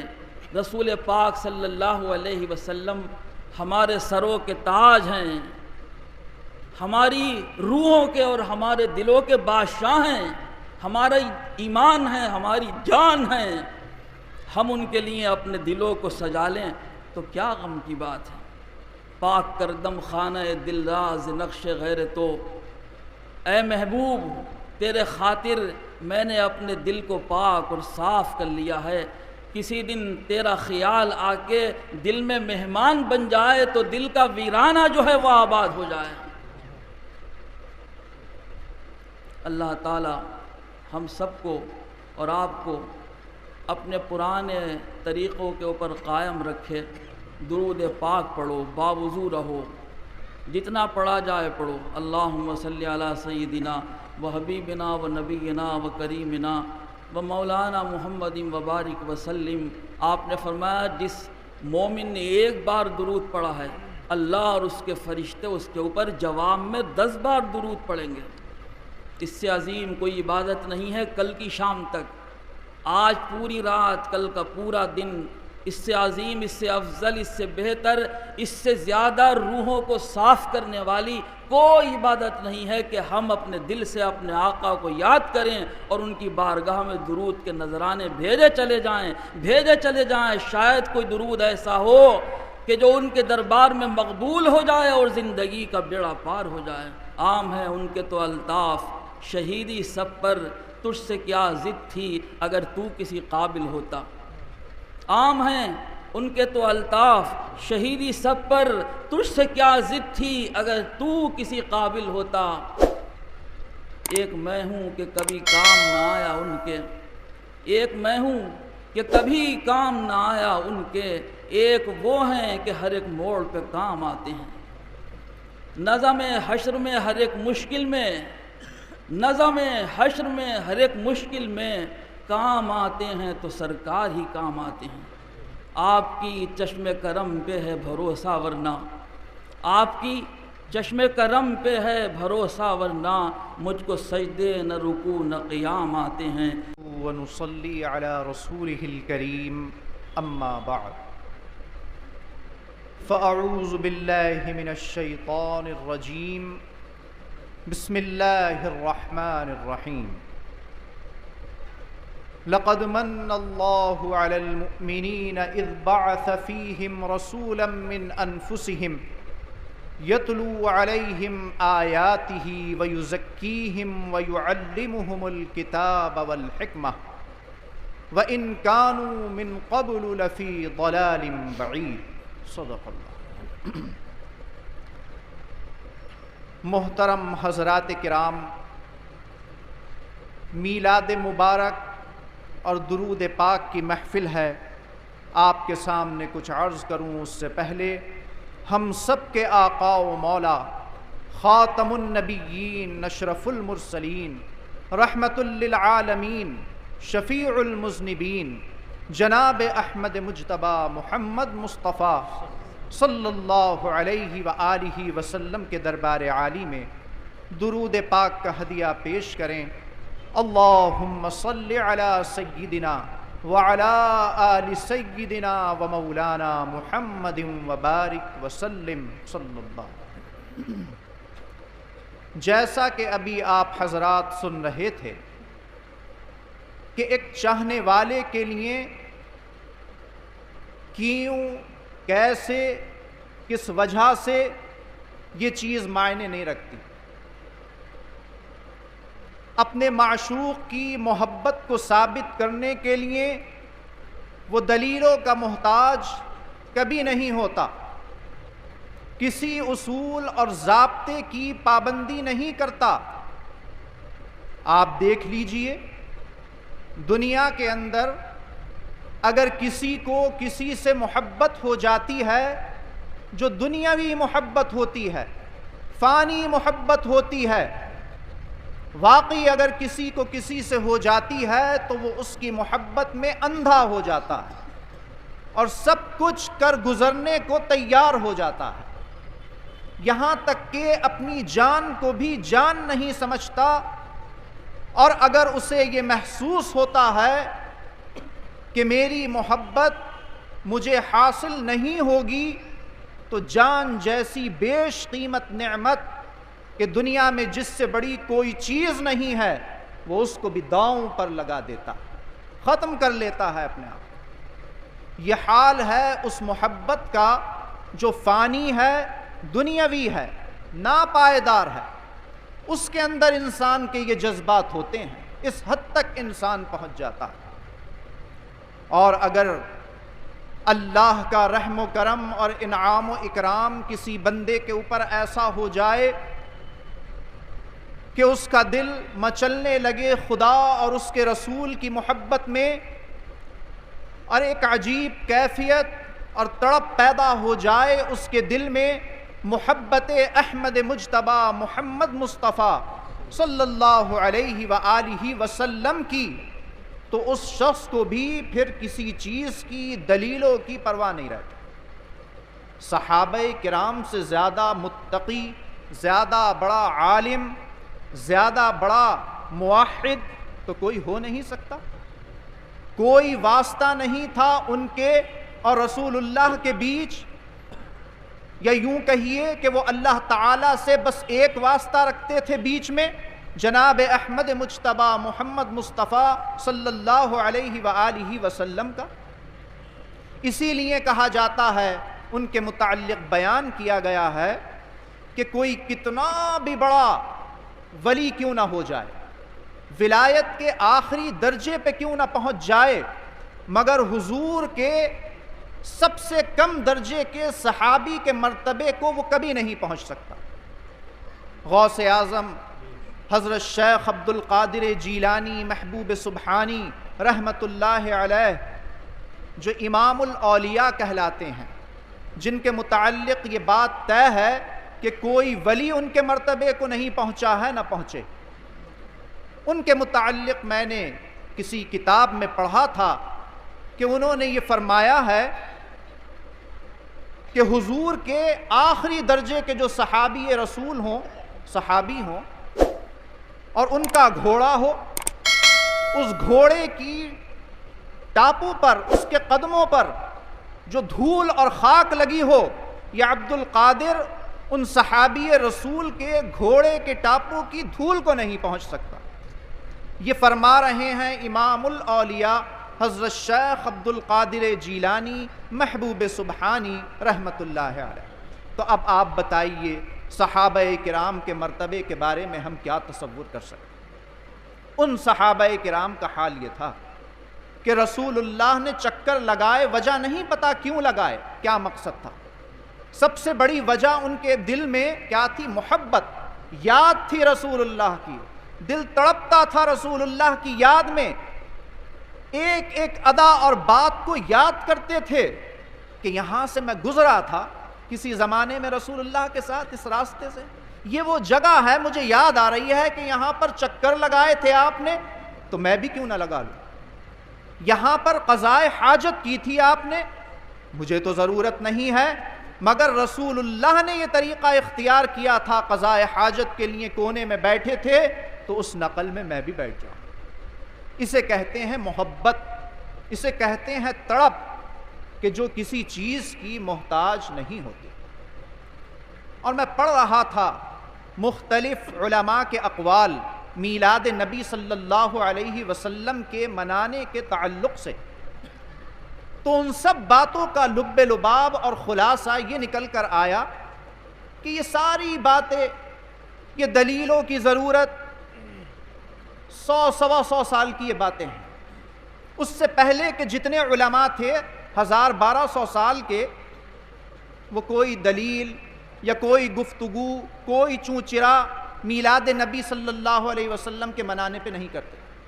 خود حضرت امام ربانی، حضرت مجدد الفسانی شیخ احمد فاروقی سرہندی رحمت اللہ علیہ نے بھی اپنے ایک مکتوب کے اندر یہ ارشاد فرمایا ہے کہ وہ محفل کہ جو نبی کے نام پر، ان کے میلاد کے نام پر سجائی جائے اور اس میں غیر شرعی کام کیے جائیں، تو اس سے کس کو اتفاق ہو سکتا ہے؟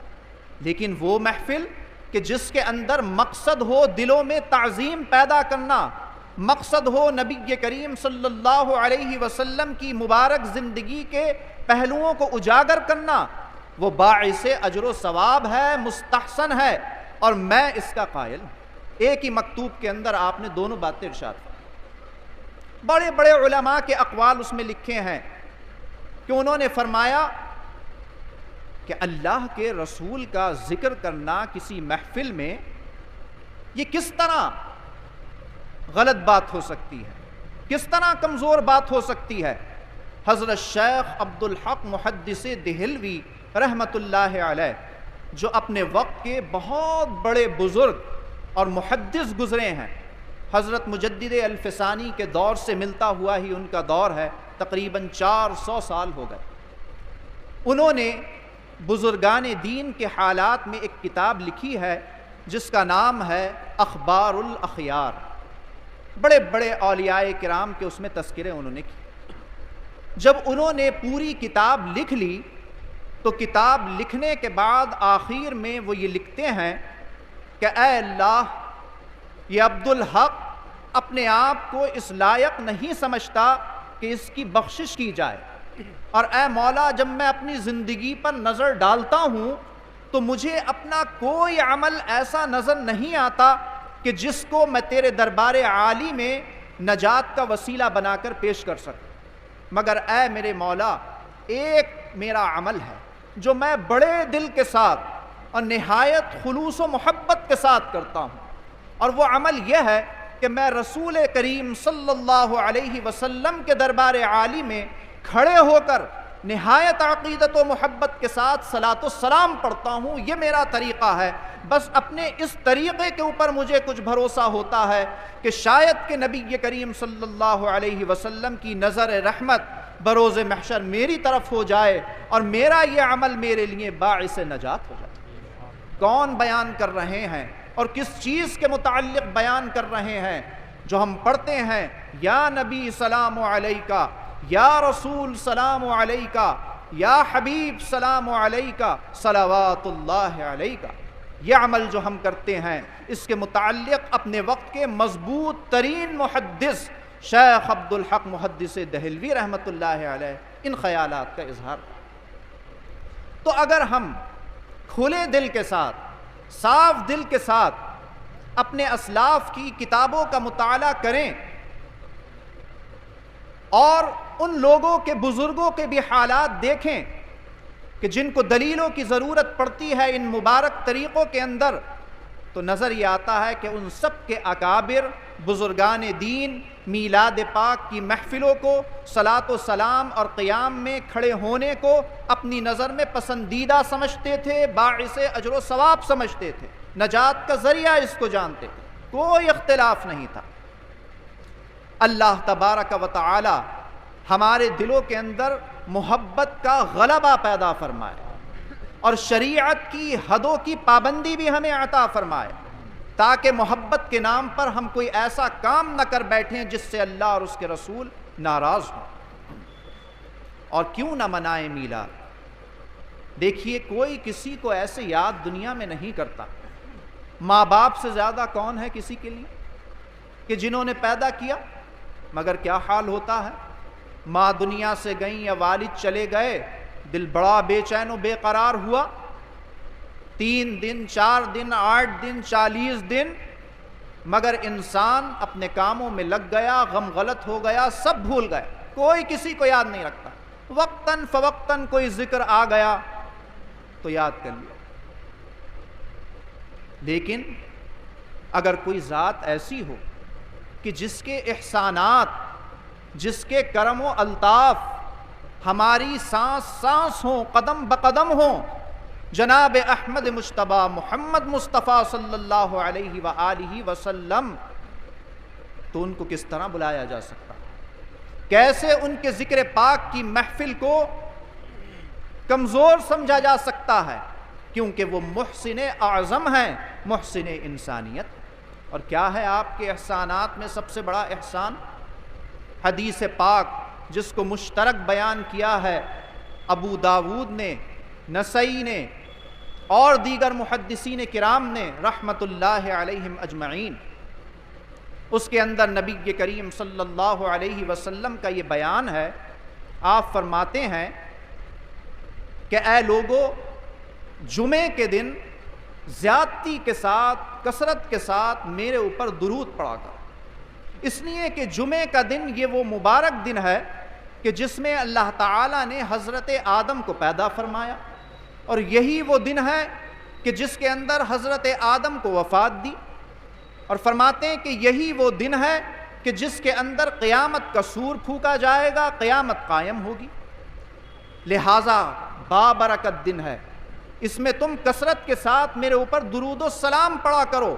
اس لیے کہ میرا جو امتی میرے اوپر سلام پڑھتا ہے، اللہ تعالیٰ کے فرشتے اس کا سلام لے کر میرے سامنے حاضر ہوتے ہیں اور میں اس کے صلاۃ و سلام کا جواب بھی دیتا ہوں. صحابہ کرام نے جب اس بات کو سنا تو عرض کیا، یا رسول اللہ، یہ بات تو ٹھیک ہے، ابھی آپ حیات ہیں، اللہ کے فرشتوں سے آپ کی ملاقات ہو رہی ہے، وہ آپ کو آ کر پیغام دے دیتے ہیں، باتیں بتا دیتے ہیں کہ کس امتی نے آپ کے اوپر درود و سلام بھیجا.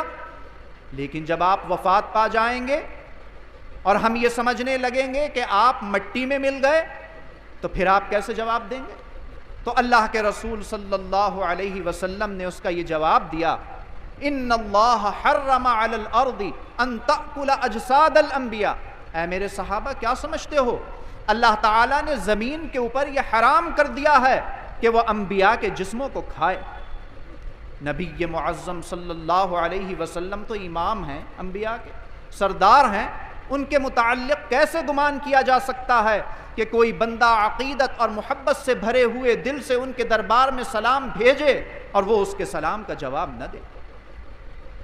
تو زندگی میں یہ احسان کہ ہم سلام بھیج رہے ہیں تو دین و دنیا کی سلامتی جواب میں وہ ہمارے اوپر بھیج رہے ہیں، اور قبر میں ان کا یہ احسان عظیم حدیث پاک میں آتا ہے، اللہ کے رسول صلی اللہ علیہ وسلم نے فرمایا کہ جب کسی مسلمان کو دفن کر دیا جاتا ہے اور اس کے ساتھی اس کو دفن کر کے واپس جانے لگتے ہیں اور امتحان کے لیے قبر میں فرشتے آ جاتے ہیں، جو بڑا کررا وقت ہوتا ہے، تو اس وقت فرشتے میرا چہرہ اس کے سامنے کرتے ہیں، شبیہ پاک اس کو دکھائی جاتی ہے اور اس سے پوچھتے ہیں تیرا کیا خیال ہے اس انسان کے بارے میں؟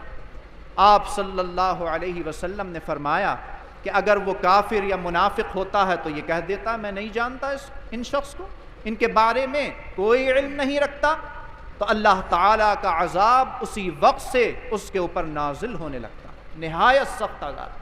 اور فرمایا کہ میرا امتی، میرا ماننے والا، اس کا حال کیا ہوتا ہے؟ اس کا حال یہ ہوتا ہے کہ وہ کہتا ہے کہ کیوں نہیں، یہ تو میرے نبی معظم صلی اللہ علیہ وآلہ وسلم ہیں، اللہ کے بندے، اس کے آخری رسول، سچے رسول ہیں، میں ان کے اوپر ایمان لایا تھا۔ تو بتایا فرشتے کہتے ہیں کہ تو اللہ کا شکر ادا کر، جہنم بھی اس کو دکھائی جاتی ہے اور جنت بھی اس کو دکھائی جاتی ہے، اور وہ فرشتے کہتے ہیں کہ اللہ کا کرم ہے تیرے اوپر کہ تو نے ان کو پہچان لیا، ورنہ دیکھ تیرا ٹھکانہ کیا ہوتا۔ تو نے چونکہ ان کو پہچان لیا ہے لہٰذا اس کا بدلہ یہ ہے کہ تجھے یہ جنت عطا کی جاتی۔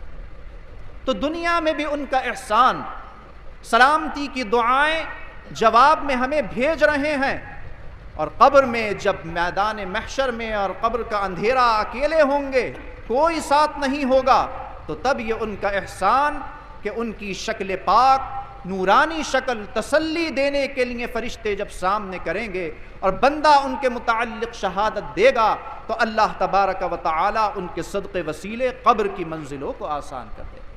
تو ایسے بڑے بڑے احسانات ہیں کہ جو نہ ماں دے سکتی ہے، نہ باپ دے سکتا ہے، نہ اور کوئی دنیا کی ہستی دے سکتی ہے، قدم قدم پر بندے کے کام آتے ہیں، ایسے ایسے موقعوں پر کام آتے ہیں کہ جب خدا کے علاوہ کوئی نہیں ہوتا۔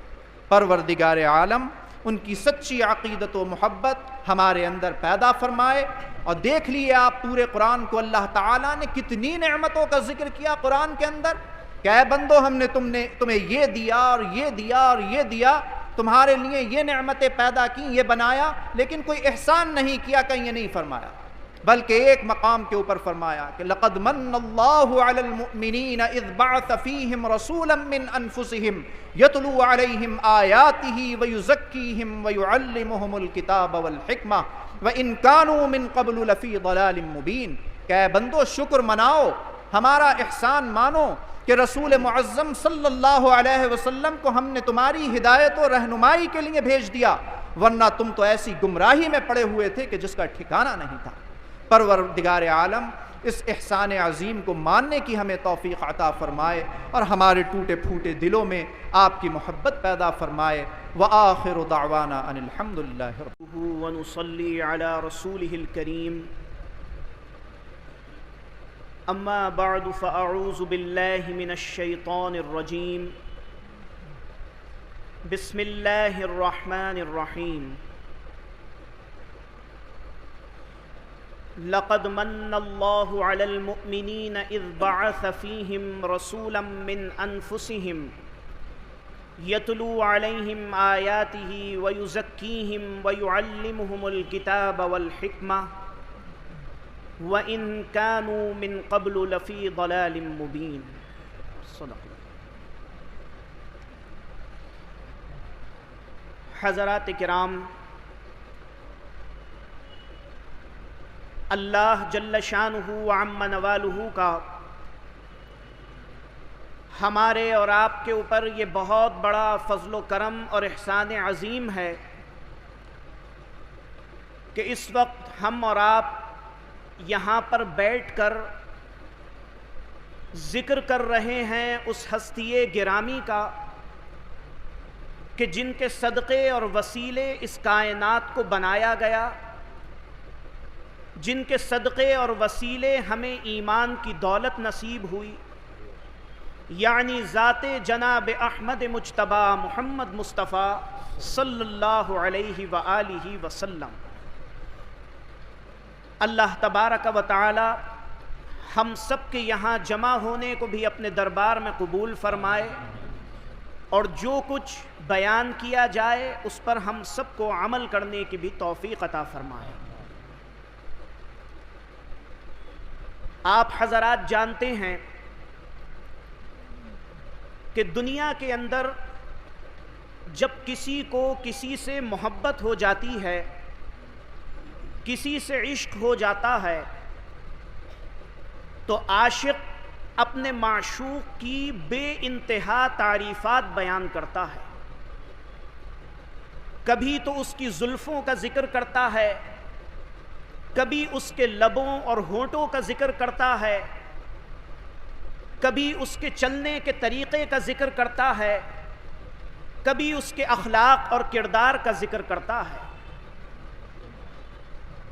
معشوق کے اندر کوئی بھی خوبی ہو، کوئی بھی صفت ہو، عاشق اس کو اپنے طریقے سے بہت خوب انداز میں بیان کرتا ہے۔ لیکن دنیا کی محبت، دنیا کا عشق تو ایک طرف ہے۔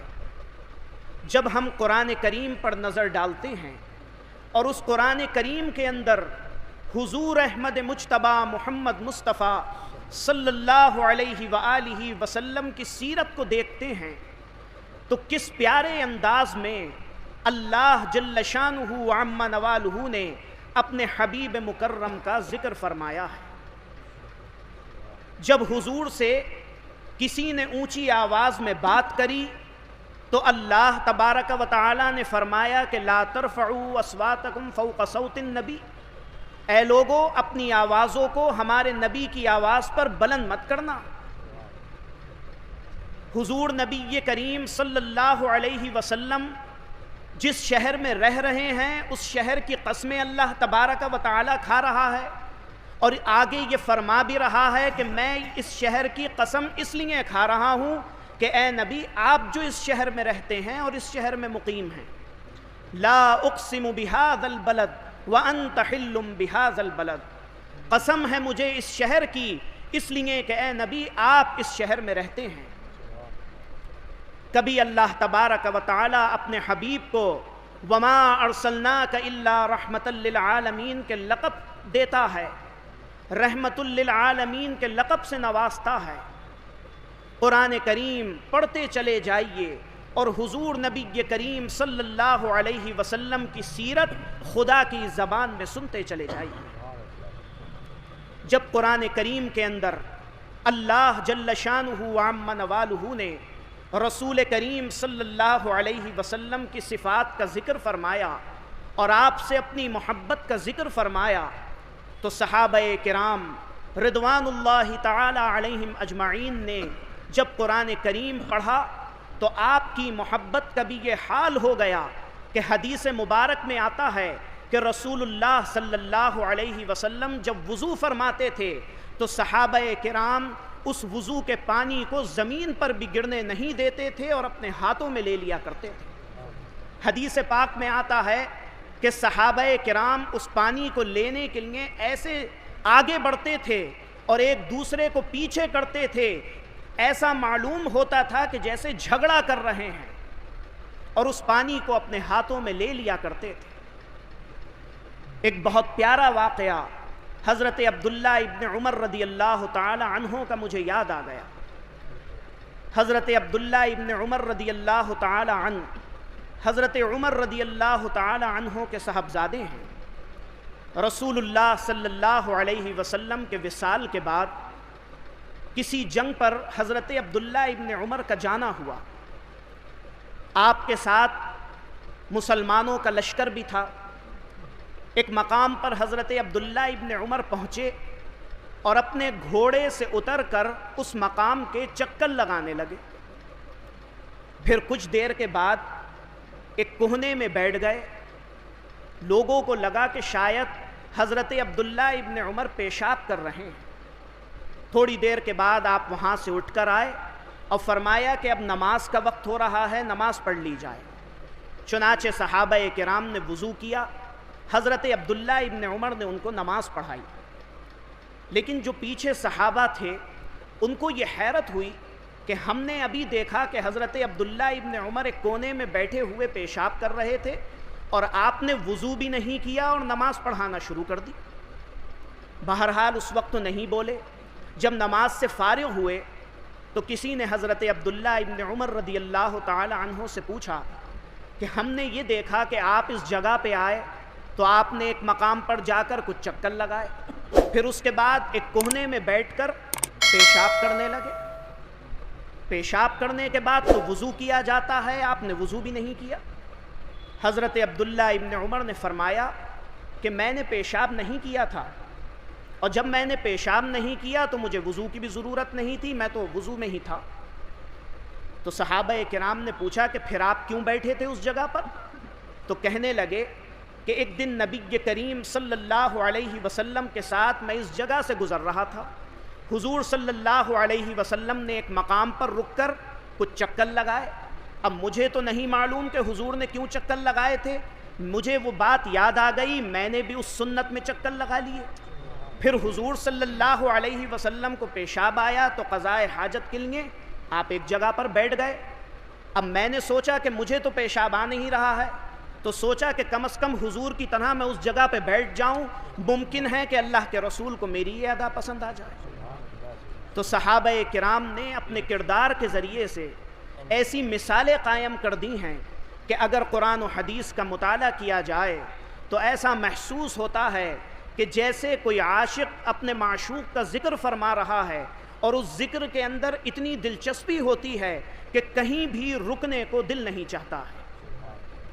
رسول کریم صلی اللہ علیہ وسلم نے اپنے مبارک کردار سے، اپنی مبارک تعلیمات کے ذریعے سے جو ہمیں راستہ دکھایا ہے اور جو ہمیں طریقہ سکھایا ہے، اسی کے مطابق اگر ہم زندگی گزاریں گے تو اللہ تبارک و تعالی اس دنیا کے اندر بھی ہمیں کامیابی عطا فرمائے گا اور کل میدان محشر میں بھی ہمیں کامیابی عطا فرمائے گا۔ رسول اللہ کے ذکر کے لیے تو بہت سی باتیں ہیں، اتنا ذکر ہے کہ پوری رات گزر جائے گی، دن کے دن گزر جائیں گے، لیکن اللہ کے رسول کا ذکر پورا نہیں ہوگا، ان کی تعریفات پوری نہیں ہوں۔ بس اس شعر کے ساتھ میں اپنی بات کو ختم کرتے ہوئے آپ حضرات سے رخصت ہوتا ہوں۔ کسی شاعر نے کیا خوب کہا ہے کہ آئے دنیا میں بہت پاک و مکرم بن کر، آئے دنیا میں بہت پاک و مکرم بن کر، کوئی آیا نہ مگر رحمت عالم بن کر۔ اللہ تبارک و تعالی ہم سب لوگوں کے دلوں کے اندر نبی کریم صلی اللہ علیہ وسلم کی محبت اور عظمت پیدا فرمائے اور آپ کی تعلیمات کے مطابق ہمیں اپنی زندگیوں کے اندر انقلاب لانے کی توفیق مرحمت فرمائے۔ آمین وآخر دعوانا ان الحمدللہ۔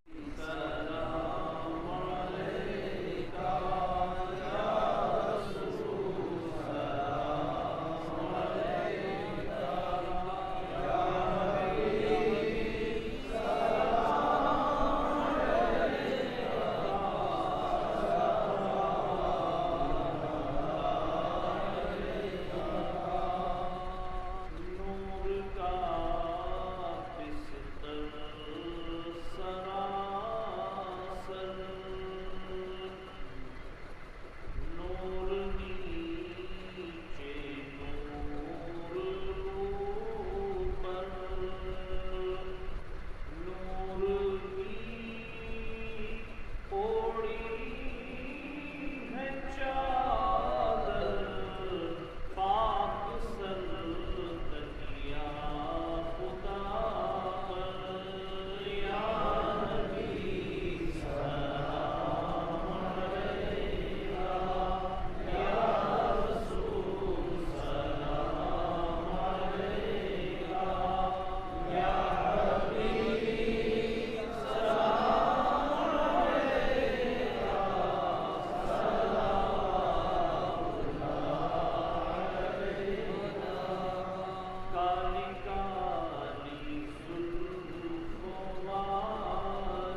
والعاقبۃ للمتقین والصلاة والسلام علی رسولہ محمد وآلہ واصحابہ اجمعین۔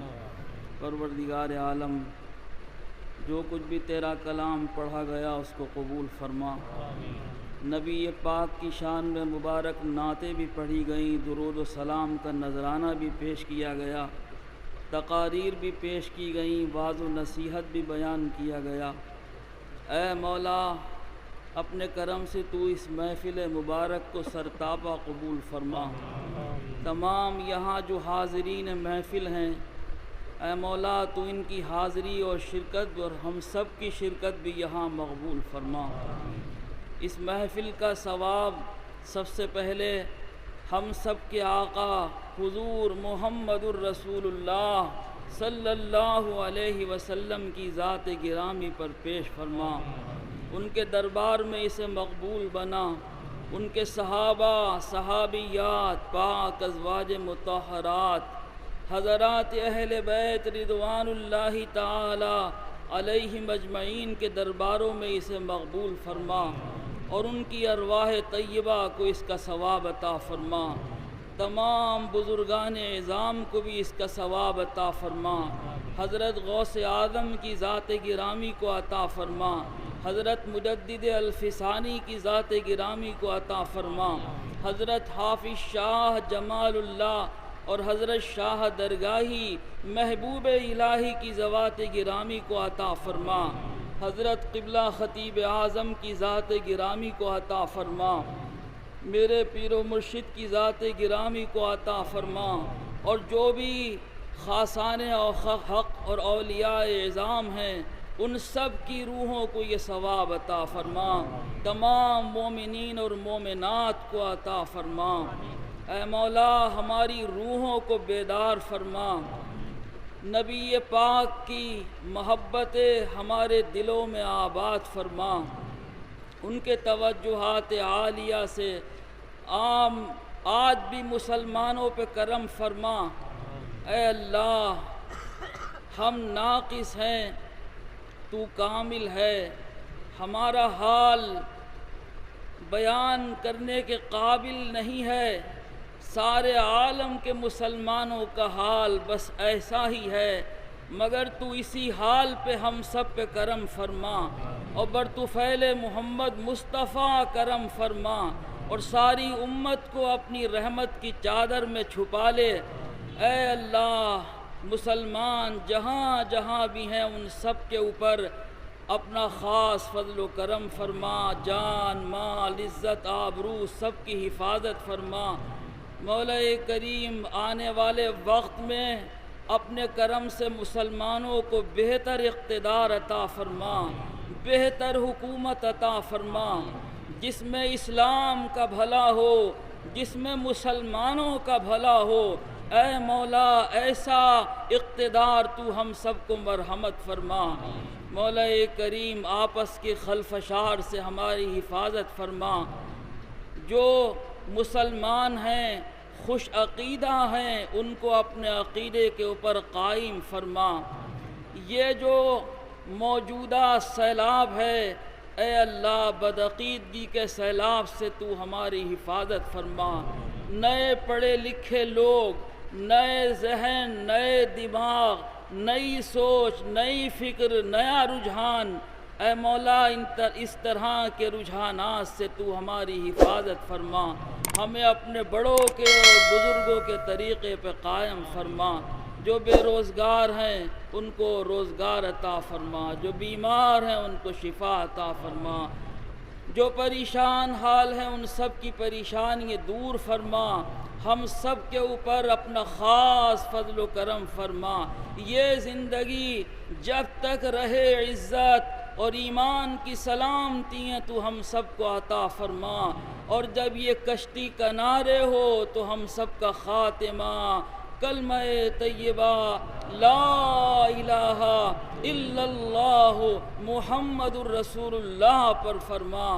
آمین بجاہ النبی الکریم وصلی اللہ تعالی علی خیر خلقہ محمد وآلہ واصحابہ اجمعین برحمتک یا ارحم الراحمین بحق لا الہ